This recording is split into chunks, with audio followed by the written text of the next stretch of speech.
Hello YouTube, j'espère que vous allez bien, ça fait très longtemps, j'espère que je vous ai manqué. On se retrouve aujourd'hui avec une vidéo où j'ai réalisé une retouche d'une pose que vous avez aimée sur Insta. Et du coup, j'ai créé ce petit nail art un peu automnal, il était temps que je sorte la vidéo. Donc voici la pose que vous avez kiffée avec la tendance ombrée. Aujourd'hui, on va du coup faire cette retouche de cette pose. C'était pas vraiment une pose si vous vous rappelez bien, c'était une retouche aussi un petit peu modifiée avec du pop-its. Donc du coup ici j'enlève tout avec un embout de dépose, c'est parti, c'est une des nouvelles références chez Nes Company.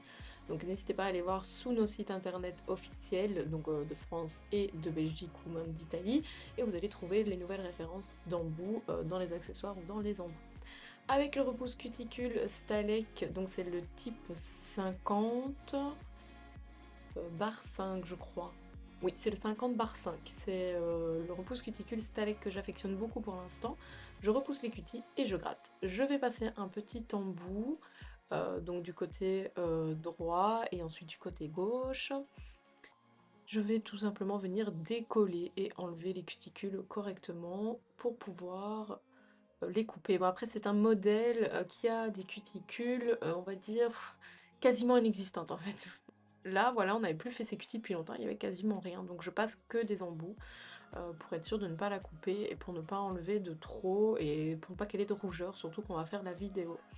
Je passe un emery de grain 150 parce qu'on est sur une retouche gel et non pas une première pose, donc je ne sors pas mon emery 240. Je dépoussière au maximum. Je vais appliquer le Natural Basic avant de pouvoir appliquer la base. Alors en base, on va utiliser la Repair Base, la Clear. Je l'applique avec le pinceau d'origine et ensuite avec le pinceau numéro 8 de chez NBT, l'Expert Outline. Je vais venir faire les petits contours de cuticule avant de catalyser 60 secondes sous l'emplet d'UV. Pour cette retouche, j'ai décidé d'utiliser le gel Easy Control Milky Nude, donc c'est un gel auto-égalisant qui ne coule pas trop. Il a une texture assez spéciale, c'est bizarre au départ les premières fois que l'on utilise ce gel parce que ça ne coule pas spécialement, mais ça s'auto-égalise, donc c'est assez spécial.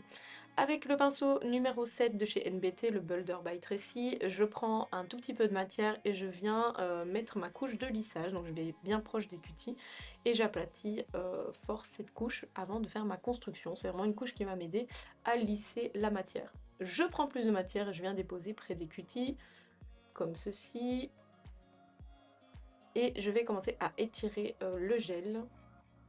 Là c'est en mode vitesse.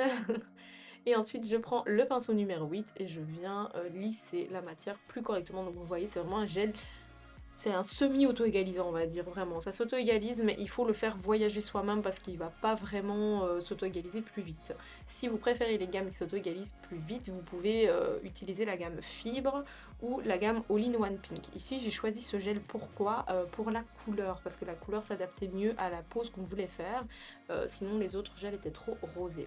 Je n'hésite pas à retourner le doigt pour travailler ma construction à l'envers avant de catalyser 60 secondes sous l'emplet d'UV.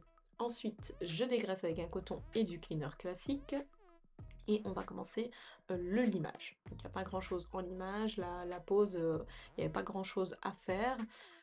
Donc c'est pas une retouche de dingue quoi, c'est un chouette modèle pour ça.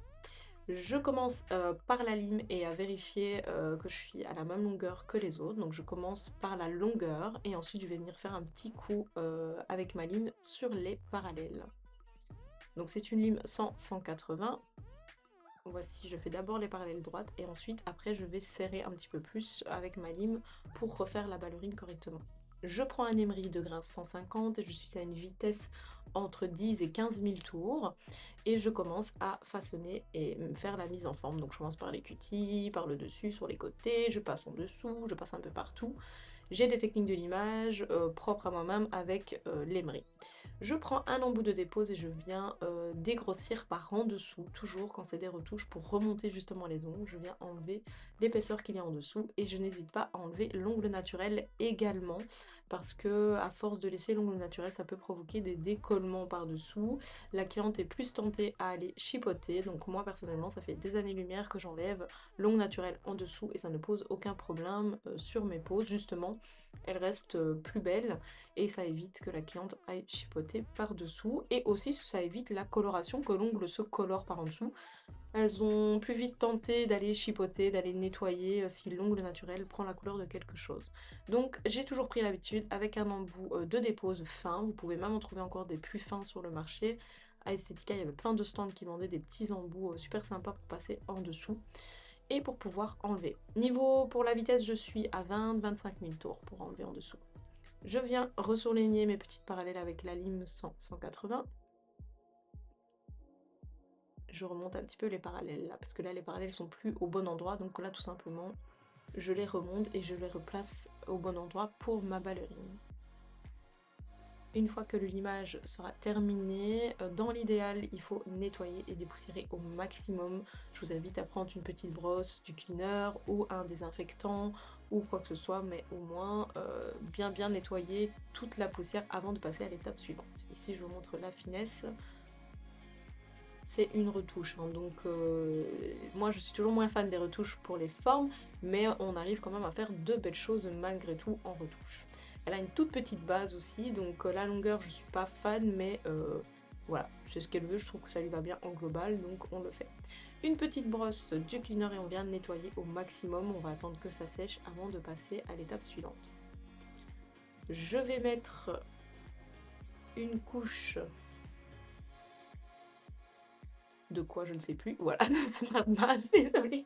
Je récupère la vidéo en même temps que vous pour ma voix off, ça fait longtemps que je l'ai fait entre la voix off et le temps où j'ai réalisé cette pause, donc je suis un peu perdue. Donc voilà, j'ai fait une petite couche de Smart Base que j'ai mis tout simplement pour lisser avant de faire les couleurs. Parce que quand je vais mettre les couleurs, je veux pas que ce soit trop...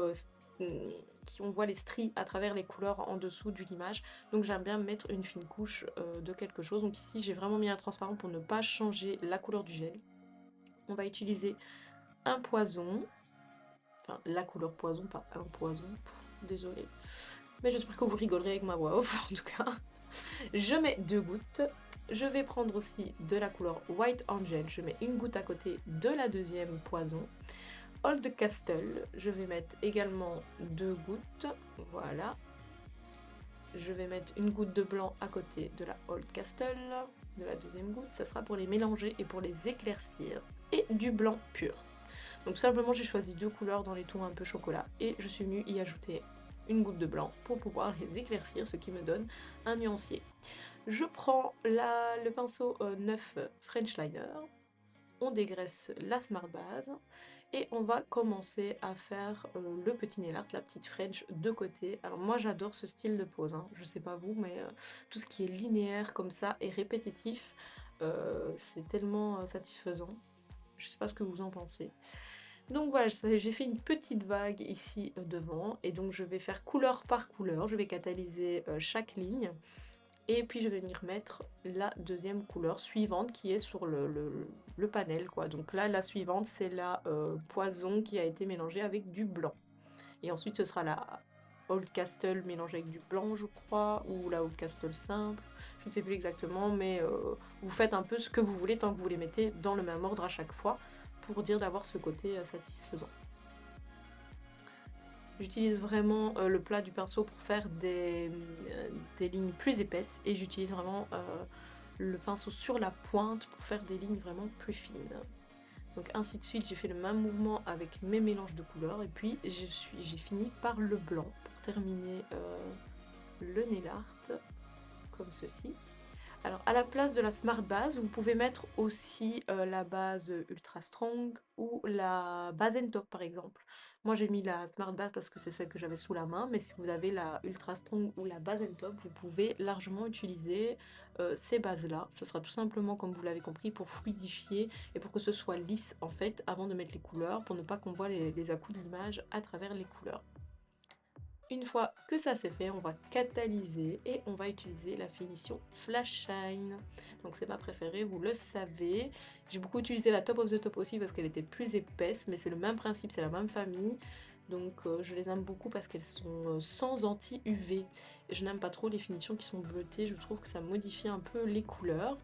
Du coup, j'utilise beaucoup ce type de finition, donc la flash shine ou la top of the top. Et la top of the top est plus épaisse, c'est normal. Avec le pinceau numéro 8, je viens faire les petits contours avec la finition et je vais retourner le doigt pour que la finition se place correctement au centre pour avoir ce type de lumière. Après catalysation, je viens donner un dernier coup de lime et je mets un petit peu d'huile cuticule. Et voilà, la pause est terminée, la vidéo est terminée, j'espère qu'elle t'a plu. N'attends pas de vidéo de moi dimanche prochain, malheureusement je suis très en retard pour l'instant, donc je vais mettre des vidéos plic-ploc par-ci par-là, toujours les dimanches, pour cette fin d'année. J'espère qu'en tout cas ça t'a plu et qu'on se revoit bientôt sur YouTube. Je vous fais de gros bisous, n'hésitez pas à liker, à vous abonner et à me laisser un commentaire. Gros bisous!